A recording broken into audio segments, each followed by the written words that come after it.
अयोध्या में रामलला के लिए वस्त्र तैयार हो गए हैं। इन कपड़ों की एक्सक्लूसिव तस्वीर न्यूज 18 इंडिया के पास मौजूद है। ये वस्त्र भगवा रंग के हैं और यही कपड़े भगवान श्री राम की प्रतिमा को पहनाए भी जाएंगे।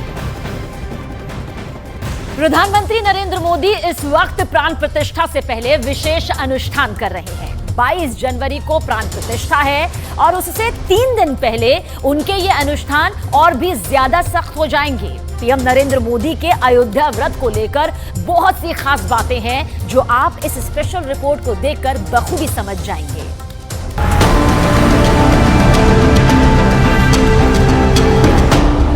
सिया राम सन्मुख रहो,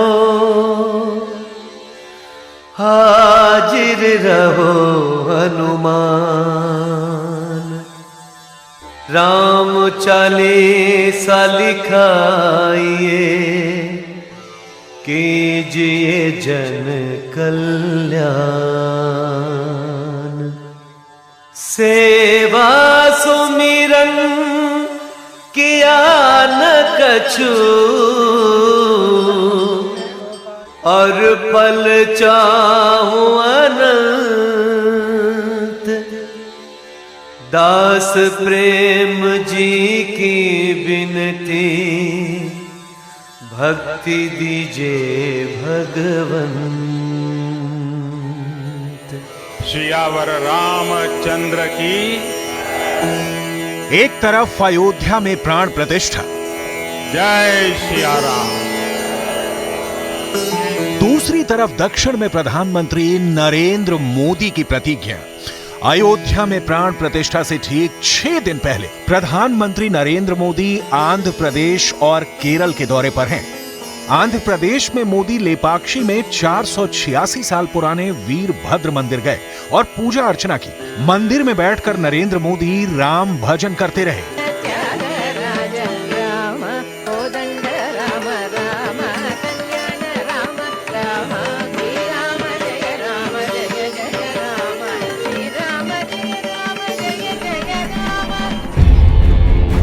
नरेंद्र मोदी 22 जनवरी को अयोध्या में रामलला की प्राण प्रतिष्ठा में शामिल होंगे और इससे पहले वो 11 दिन का अनुष्ठान कर रहे हैं। इसे आप मोदी का प्रण कह सकते हैं, इसे आप मोदी की कसम कह सकते हैं, उनका वचन कह सकते हैं, इसे आप मोदी की शपथ और उनकी सौगंध कह सकते हैं।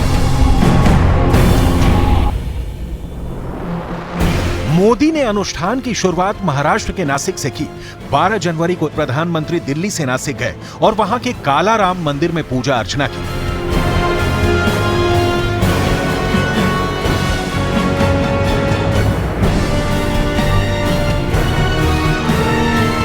नासिक पहुंचने के बाद नरेंद्र मोदी ने सबसे पहले शहर में 1.5 किलोमीटर का रोड शो किया। हर तरफ मोदी मोदी की गूंज, मोदी जिंदाबाद के नारे लगते रहे।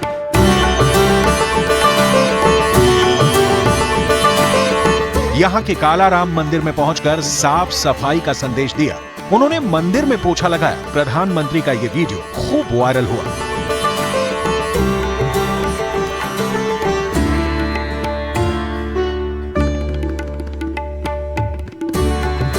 माननीय प्रधानमंत्री जी ने स्वयं चला करके हम लोगों से पूछा कि इस कार्य के लिए मुझे स्वयं कुछ करना होगा तो आपको निसंकोच बतलाना चाहिए। और ये भी उन्होंने बताया कि कठिन से कठिन भी कुछ होगा तो उसका भी पालन मैं करूंगा, लेकिन मुझे बता दिया जाए।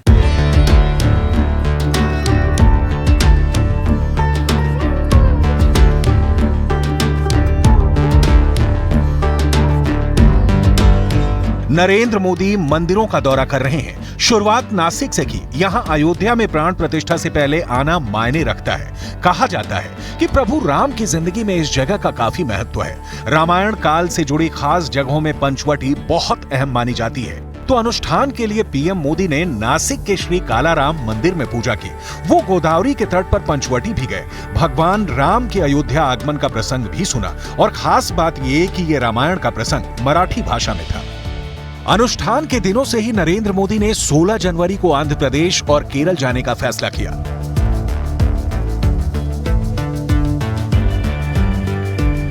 अयोध्या में प्राण प्रतिष्ठा से ठीक 6 दिन पहले प्रधानमंत्री नरेंद्र मोदी आंध्र प्रदेश और केरल के मंदिरों में गए। पहले वो आंध्र प्रदेश के लेपाक्षी पहुंचे और यहाँ उन्होंने 486 साल पुराने वीरभद्र मंदिर में पूजा की। इस मंदिर में बैठकर प्रधानमंत्री मोदी ने राम भजन किया। बहुत देर तक वो मंदिर में ऐसे ही बैठे रहे। वसुधनु गुड़ी मेल्लंकनु वेलसिन वरगोपालुडे काना श्री राम जय राम जय जय राम श्री राम जय राम जय जय राम श्री राम जय राम जय जय राम श्री राम जय राम जय जय राम। इसके बाद वो आंध्र प्रदेश के ही सत्य साई जिले गए और वहां पला समुद्रम में एक इंस्टीट्यूट का उद्घाटन भी किया। अयोध्या में प्राण प्रतिष्ठा से पहले प्रधानमंत्री नरेंद्र मोदी ने खास अनुष्ठान करने का फैसला कर लिया था। पीएम मोदी ने 12 जनवरी को एक ट्वीट में कहा था कि वो 11 दिन के विशेष अनुष्ठान की शुरुआत कर रहे हैं। उन्होंने कहा कि ये उनकी तरफ से एक कोशिश है जिसमें वो भारत के सभी लोगों का प्रतिनिधित्व कर रहे हैं।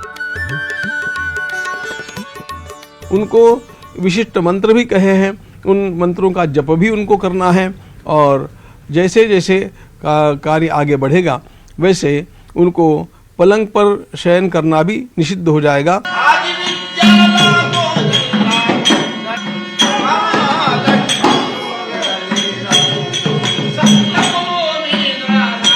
लेपाक्षी के वीरभद्र मंदिर में दर्शन के बाद पीएम मोदी ने रंगनाथ रामायण के छंद सुने।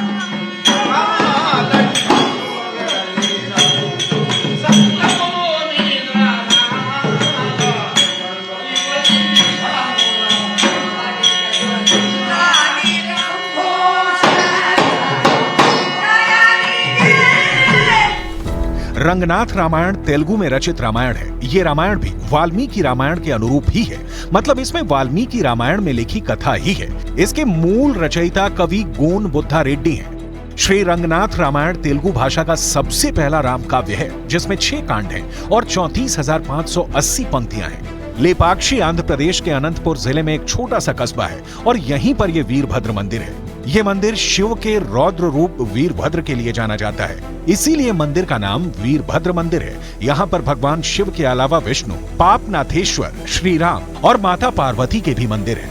यहाँ पर जो नंदी की मूर्ति है, माना जाता है कि ये दुनिया की सबसे बड़ी नंदी की मूर्ति है। मंदिर कुमार शैलम के नाम के पर्वत पर बना है जो कछुए के आकार का है, इसीलिए नाम है कुमार शैलम, जिसका मतलब है कछुआ पर्वत।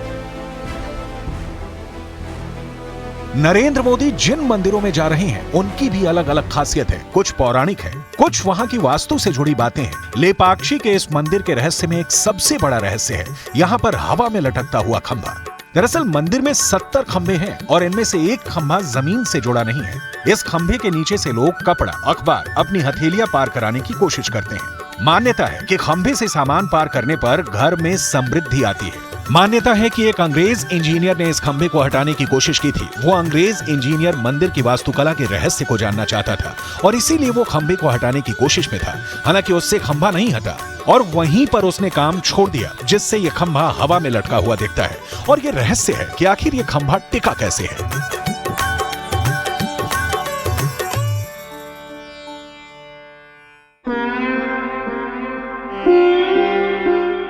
अभी प्रधानमंत्री दक्षिण में मंदिरों का दौरा कर रहे हैं, लेकिन प्राण प्रतिष्ठा से पहले उनके अनुष्ठान के नियम और सख्त हो जाएंगे। प्राण प्रतिष्ठा से 3 दिन पहले अनुष्ठान के मुताबिक प्रधानमंत्री अपने तख्त पर सिर्फ कंबल बिछाकर सोएंगे। इस क्रिया को यम नियम कहा जाता है। यम नियम का मतलब बहुत ही व्यापक है। यम का मतलब होता है संयम और नियम का अर्थ है अनुशासन, जो अष्टांग योग का अंग है। योग का मूल लक्ष्य है समाधि में जाना, यानी ब्रह्म में समाना। ध्यान का मतलब है देखना, यानी ब्रह्म में मन लगाना और ब्रह्म का चिंतन करना। और दूसरा इसका भाग है भजन, यानी ईश्वर को भजना। वैसे अष्टांग योग के 8 भाग हैं: यम, नियम, आसन, प्राणायाम, प्रत्याहार, धारणा, ध्यान, भजन और समाधि। इन सभी का मतलब है कि अपने आप को जगत से हटाकर प्रभु की ओर मन लगाना। यह दिन नरेंद्र मोदी के लिए बहुत खास है। इस दौरान वो सिर्फ फल खाएंगे। पूजा के दौरान सिले हुए कपड़े नहीं पहने जाते। इस दौरान खाने में हल्दी, सरसों, उड़द, मूली, बैंगन, लहसुन, प्याज, तेल से बना खाना नहीं खाया जाता। चावल, राई, भुजिया और गुड़ भी खाना मना है। 3 दिनों में वे केवल कंबल बिछा करके अपनी चौकी के ऊपर शयन करेंगे और उन 3 दिनों में उनको केवल फलाहार ग्रहण करना है, भोजन अथवा अन्न ग्रहण नहीं करना है। इस प्रकार के अनेक नियमों का पालन वे स्वयं स्वेच्छा से कर रहे हैं। फिलहाल प्रधानमंत्री मोदी लगातार मंदिरों का दौरा कर रहे हैं और उनके दौरे अयोध्या तक जारी रहेंगे।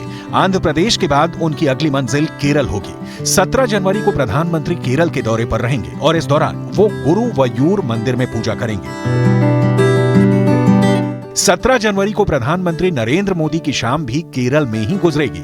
इस दौरान वो कोच्चि में रोड शो भी करेंगे। केरल पर वैसे भी प्रधानमंत्री का बहुत ज्यादा फोकस है। इससे पहले प्रधानमंत्री 2 जनवरी को भी केरल के त्रिशूर गए थे और वहां पर बीजेपी महिला सम्मेलन में शामिल होकर मोदी की गारंटी पर चर्चा का जिक्र किया था।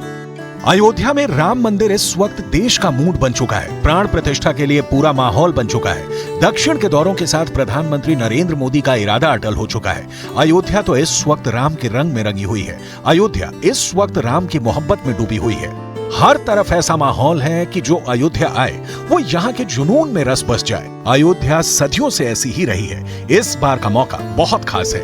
अयोध्या के इतिहास में ऐसी रौनक सैकड़ों वर्षों में पहली बार देखी जा रही है, क्योंकि 22 जनवरी को यहाँ राम मंदिर का उद्घाटन किया जाएगा। पूरे देश से मेहमान आएंगे।